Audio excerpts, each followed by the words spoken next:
I'm not crying anymore, oh, because I praise the Lord. I've been laughing all day long because of my Lord. Depression doesn't faze me anymore. Anxiety is gone because of my Lord. It's time. Hey everybody, welcome to Lost Light and Laughter, an uplifting show about laughter after tragedy. I'm your host, Michelle A. If you're ready for some inspiration and laughter in your life, you've tuned in to the right show. It's time to show love, everybody. Show love one time. Feel me strong enough to fight my battles. I know he'll never give me more than I can handle. My Lord, my King, the one. Hey everyone, welcome back to Lost Light and Laughter. I'm your host, Michelle A. And today we have a very special guest. I have one of my girlfriends. We've known each other for about 20 years. We met in the military. Davida, come on in, introduce yourself. Tell the audience a little bit about who you are. Hi, my name is Davida, and I am a Christian. I'm a wife and a mother, and also an Army veteran. As Michelle said, that's where we met. Yeah, she's an attorney, y'all. I just had to put that out there. Okay, yes, an attorney. That's a testimony in itself. God is so good. Okay, listen, Davida, as you know, the name of the show is called Lost Light and Laughter. Tell the audience about a significant loss that you've experienced in your life. Well, in 2017, I lost my mother to lupus. My mother had lupus for a very, very long time, and she was on dialysis for a very long time. So I would have to go back to kind of give you a background on my mother. So my mother has 4 children. She had her first child when she was 18, which is my sister. And then maybe a year and a half later, she had my brother, Norman. And she had me she had me when she was 29. And during that, actually before she had me, she was in a very stressful relationship with my father. And also I have another brother named David, and he's a year and a half older than me.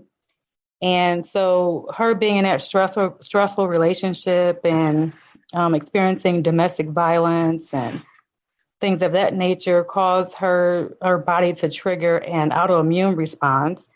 And so she was diagnosed with lupus shortly after she had me. And my mother also, she was still with my father for a couple of years after she had me. But what happened was apparently I was probably maybe a baby or 1 or 2 when this happened.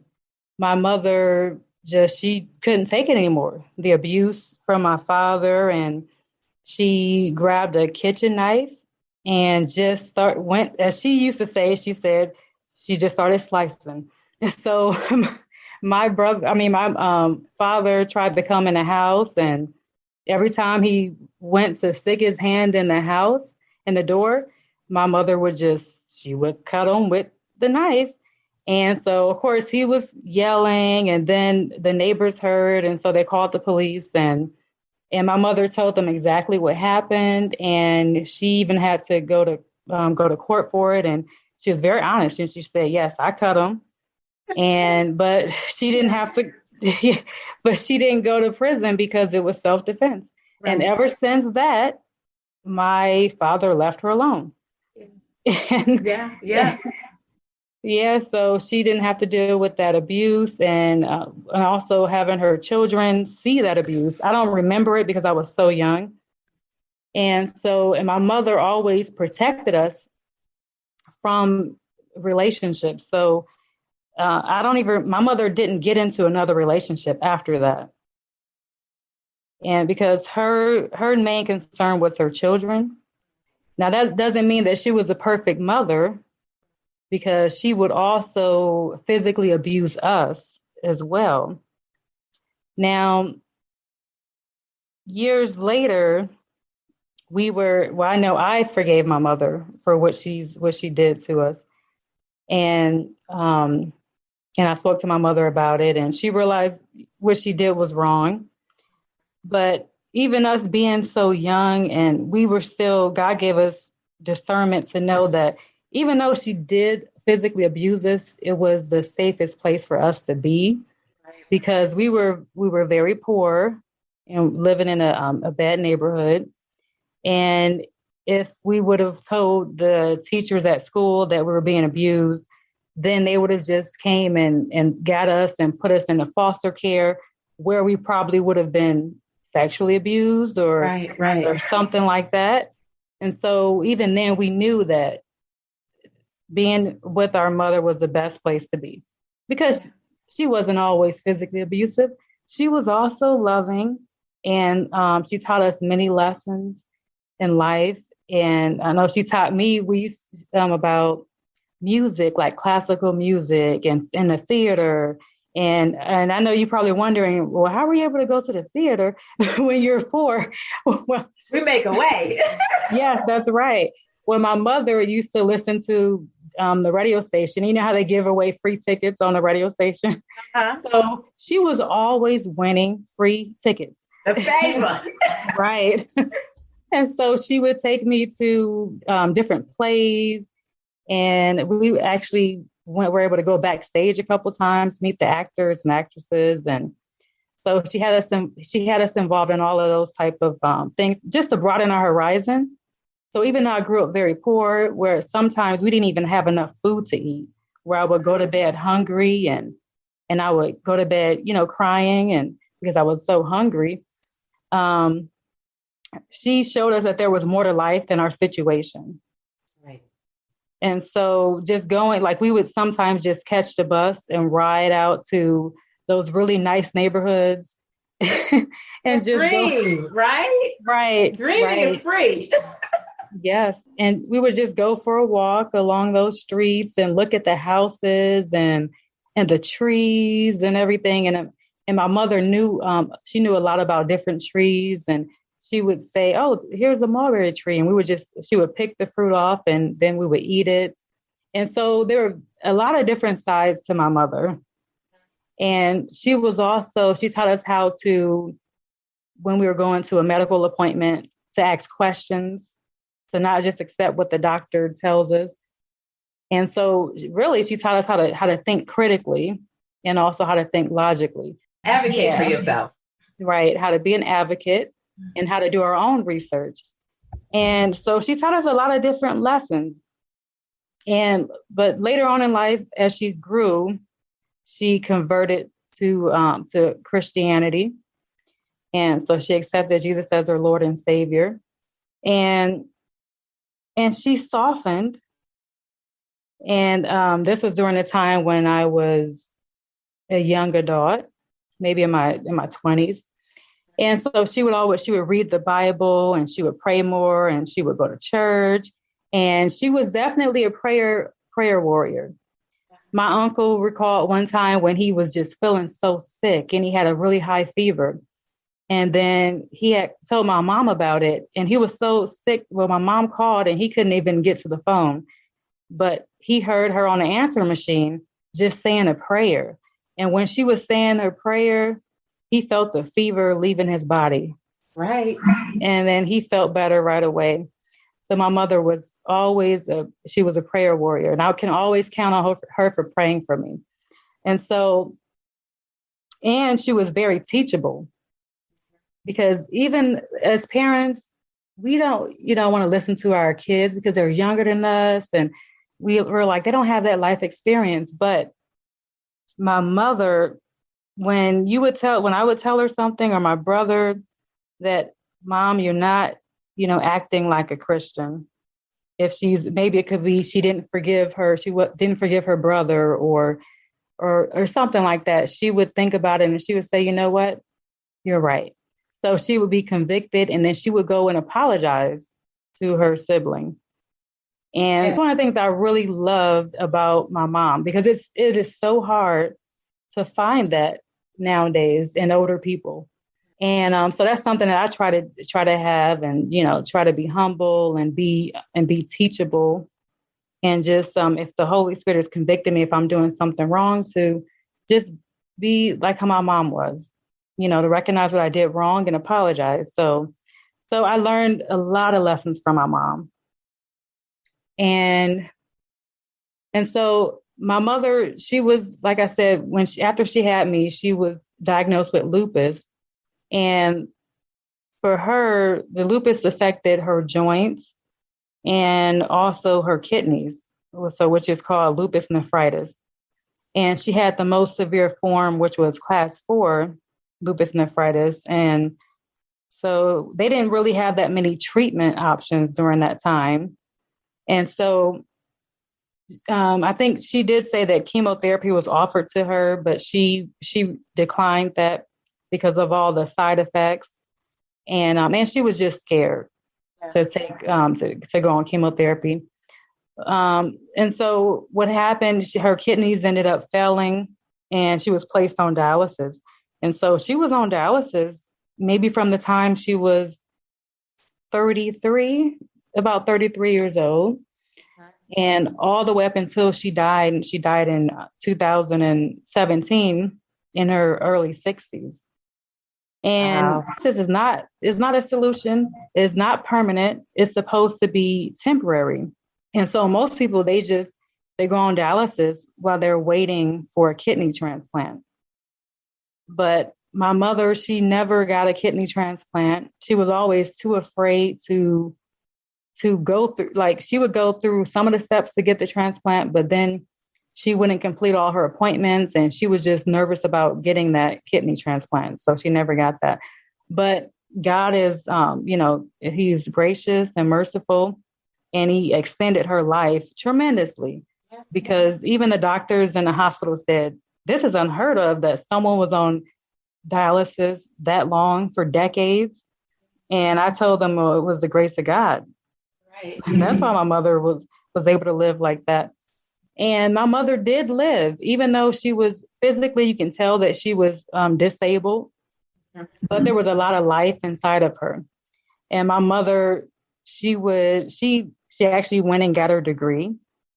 And so she would take the bus. I forget the name of it. It's a bus that picks up elderly people and people with disabilities. And she would take that and she would go to school. She would go to the school library and she would study, and she would even get extra help. And my mother got her degree. Right. My mother, she learned how to use the computer, and I even got her a cell phone. And of course, all my siblings called me and said, Davida, what are you doing? Did you get mom a cell phone? She's texting me. She won't stop texting me. We'll be back after a quick break. Do you want to learn more about the Bible and how it reveals God's plan for humanity? Do you want to discover the connections between the Old and New Testaments and how they form one cohesive story? If so, you should listen to Reasoning Through the Bible, a podcast that explores the scriptures verse by verse with clarity and insight. Join us every week as we dive into the historical context, theological implications, and answers to questions about each passage to see how they apply to our lives today. Don't miss this opportunity to grow your faith and understanding of God's Word. Subscribe to Reasoning Through the Bible. Hey, I understand. I have one that same thing. It's all good though. You're proud of them. Yeah. Yeah, so she was always texting and she would send Bible verses. Yes, they do. Yeah. Yeah. Just in case you haven't read this one. Yeah. Thanks, Mom. It's all good. It's all good. Bible verses and everything, like early in the morning, 6 a.m, good morning. And everything. Yeah. And then when she would go shopping, she would take the bus to the mall and she would go shopping, send me pictures of everything that she was looking at. And I mean, I just loved it. Of course, my siblings, they were annoyed, but I loved it. And I said, well, you know what? She really learned how to use that phone pretty fast. You're proud. You really are proud. Right. And she would even utilize the library. She would call there and say, do you know where? She would ask any question she wanted to. She used them like we use Google. Yeah. She would just call the library. She had Siri before we did, right? Yes.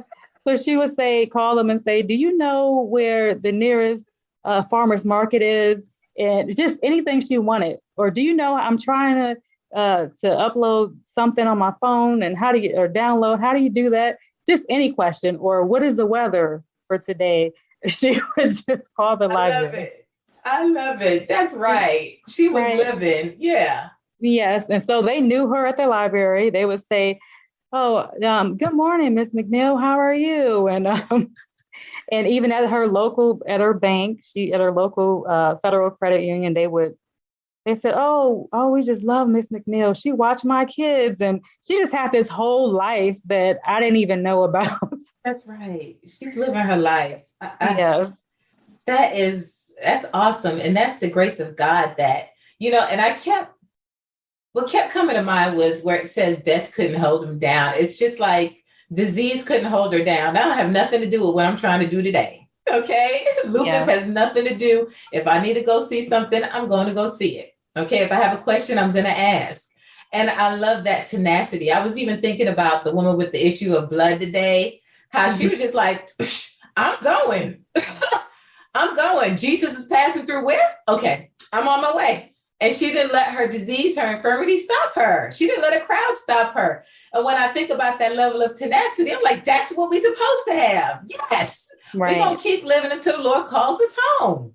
Okay. So, we're talking about the loss, talk to us about the light. Because we can hear God all the way through the story of how long she lived. But in her passing, talk to us about where God was in her passing.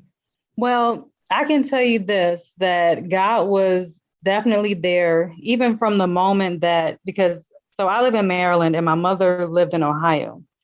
And I went to visit her, and it was a planned visit. And prior to me going there, she kept saying that she had some fluid on her legs or on her knees or something that she wanted to get drained. And so I went there to visit her, and she was just in terrible shape. Even though she was disabled, I noticed that there was obviously something really wrong with her. And so I helped her get dressed, and she had one of those motorized scooters, and the hospital was right around the corner. So I couldn't fit her scooter into the rental vehicle that I had drove. So she was able to get in the scooter, and I just walked along with her to the hospital.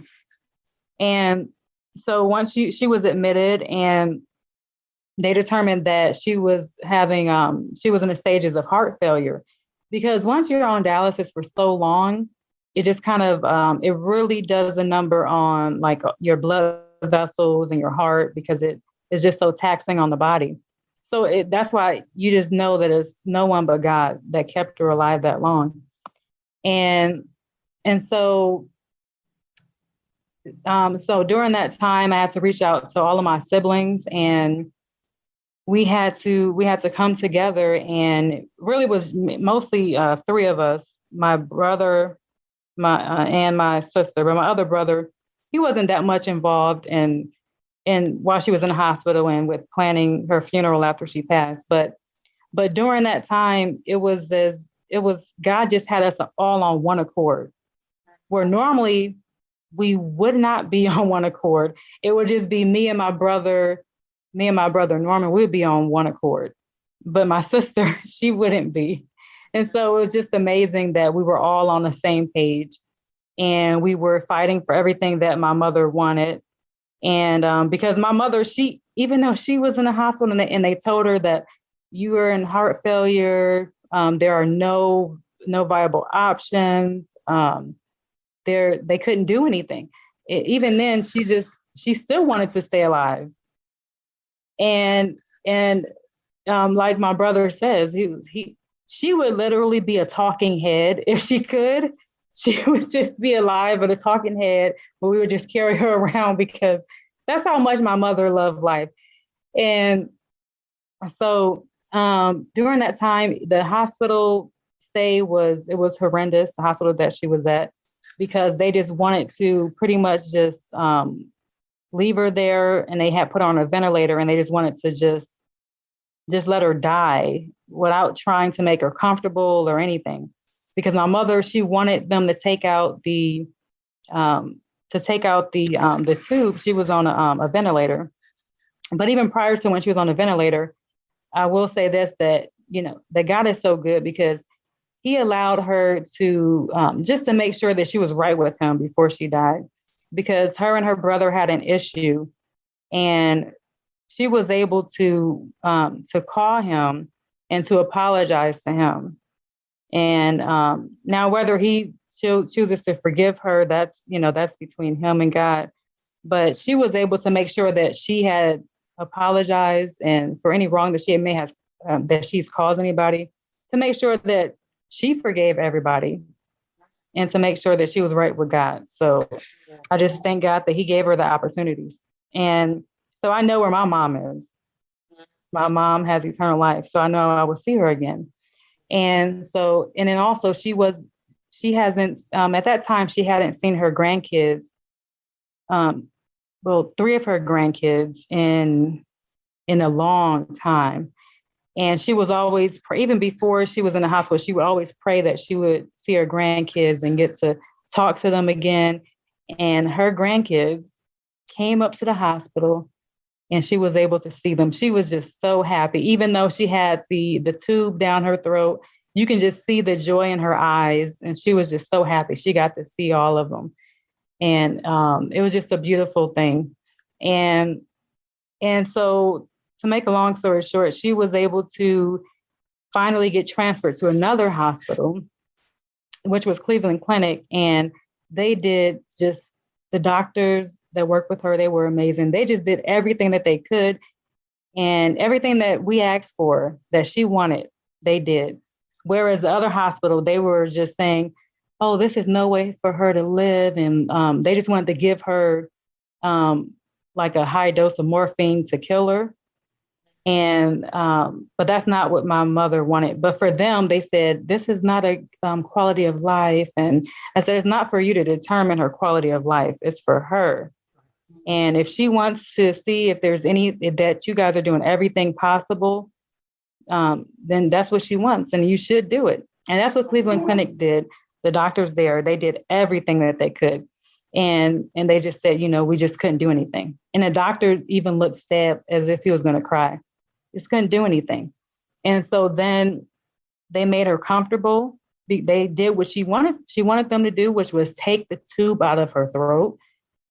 And after they took the tube out, she was able to talk and everything. And they brought her some ginger ale and some food, and she was able to talk to everyone, and we prayed for her. And my brother was there by her side, because I had to go back to Maryland for my health. So I had a doctor's appointment I had to make it to. And actually I prayed that when she did die, that I wouldn't be right there, because it was going to be so hard for me. And because it was at one point where my siblings had to go back to different states, and I was at the hospital by myself with my mother. And so it was hard.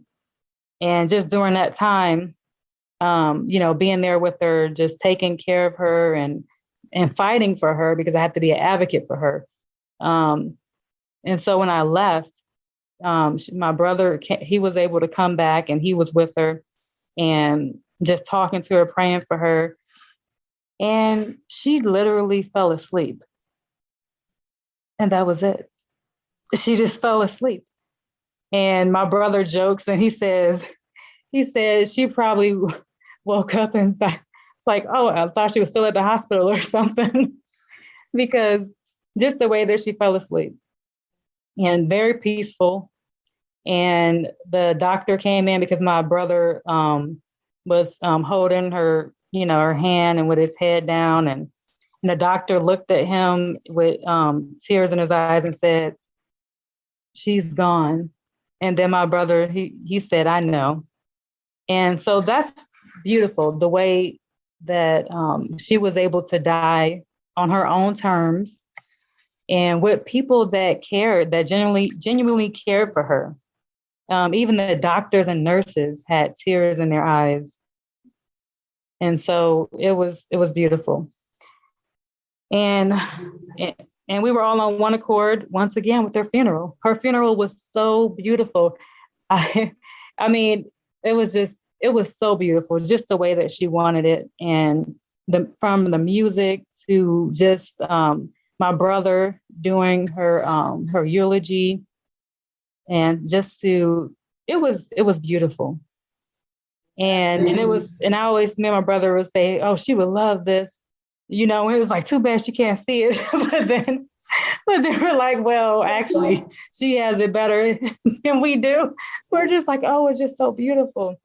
And during the hardest part for me was I was getting up, speaking about my mom, and then just because I would call my mother all the time, and she would call me, like going because during that time I was in law school, and so she would call me in the morning, and when I was driving back home from school at night, and so and she would always say, because I love to cook, so she always say, "What you cooking good?" so. Yes, so I would just be telling her what I'm making and everything, and she's like, "Oh, that sounds good." And she was just her prayers. That's the thing that I miss the most. It's just her prayers and just talking to her. You can talk to her about anything. And so, and even Demetrius, my husband, he misses her because she was such a big supporter for his dreams and everything that he was doing. And my mom was funny. She was just hilarious. It's about the laughter, because that's the second part. We talked about the loss. We're seeing God all the way up and through this, and his mercy just endures forever, and his faithfulness in your mom's life, and even the life that you live now, it's all answered prayers. Even if she can't physically see it, they're all answered prayers. And so tell us about the laughter part. Tell us some jokes, man. Let's go. Let's do this. Well, my mother, as I would tell my friends often, I would say my mother is crazy because now these jokes are politically incorrect. That's all good. On this show, it's all good. So we would always laugh about my mom. Like, even like in the hospital, she just said funny things. Like, she noticed that my brother Norman was getting a little plump in his derriere. So she said something about that in the hospital, and it was just so funny. And she had a good laugh about it. And it's just, here's an example. When me and my husband bought our house, we had a housewarming party, and we had a lot of friends come over and family. And then one of my friends is white. And so we're all getting ready to go to a restaurant. And so my mom is downstairs in the living room, and she sits down. And then my friend comes downstairs, my white friend, and she sits next to my mom. And then my mom looks at her and says, "Yeah, I don't like Black people either." And then my friend, being the only white person in the house, jumps up, runs upstairs to me and says, "Davida, your mom said," I didn't say it, but your mom said. And I said, just calm down. My mom is crazy. And I said, I know you didn't say it. And then she said, "Your mom said that she doesn't like Black people either, but I never said I don't like Black people." And, I love it. And I said that my mom just says random things. And and I said, I don't know why she said that. She just says random things. And I said, but my mom doesn't like ignorant Black people, like, the hood Black people. I don't know why she said that. Maybe she's saying some of the people in our family fit that category, fit that description. And I said, so don't worry about it. I know you're not racist. I'm like, come on now. I'm like, we've been friends for years. I said, don't worry about it. That's just my mom. She's crazy. And that's just one example. One more example is when during that same weekend of celebrating our new home, my friend, she's just multiracial, and she's very pretty and has long jet black hair. And then my other friend who's a male, apparently, well, she had just walked out the door, and then my mom was looking at my male friend look at her. And then when she walked out the door, my mom looked at him and said, don't even think about it. Out of your league, out of your league, out of your league. I was thinking it, but I wasn't going to say it. So my mom said everything that was on her mind. She had no filter. No filter. And if you were gaining a little bit of weight, she's going to tell you about it. I love it. I love it. Look, you have to be able to laugh at yourself, laugh at your situation, laugh at people. Like, this is a hard world. And if you don't have laughter, you ain't going to make it. So I love that. Yeah. So that was my mom. And now we don't have anybody that can be so brutally honest with us. So I have to ask the Lord, do we need that right now? I don't know. We need it. We need the comedy. Awesome. Davida, thank you so much for coming on and sharing your story about your mom. Do you have any last minute words or advice for someone? Because right now we're entering into Mother's Day weekend. And I'm like, just to hear you talk about your mom with light and joy and laughter and the good times, even if you had bad times, you still found all the joy and all the good things about your mom. If you have any advice, what would you say to someone that's experiencing the same loss? I would say to just hold on to those good memories. Excuse me. And I would say just hold on to those good memories and just remember when your mother was alive and the moments that you guys had together, and just really treasure those. And it's good to even talk about it. To talk about it with siblings or other family members, and to just have that joy. And if you need to cry, go ahead and cry. There's nothing wrong with that. Well, thank you once again. This concludes this episode of Lost, Light, and Laughter. Have a good one. Show love, everybody, show love one time. It's time to give praise, everybody, give praise one time. Yeah, it's time to show love, everybody, show love one time.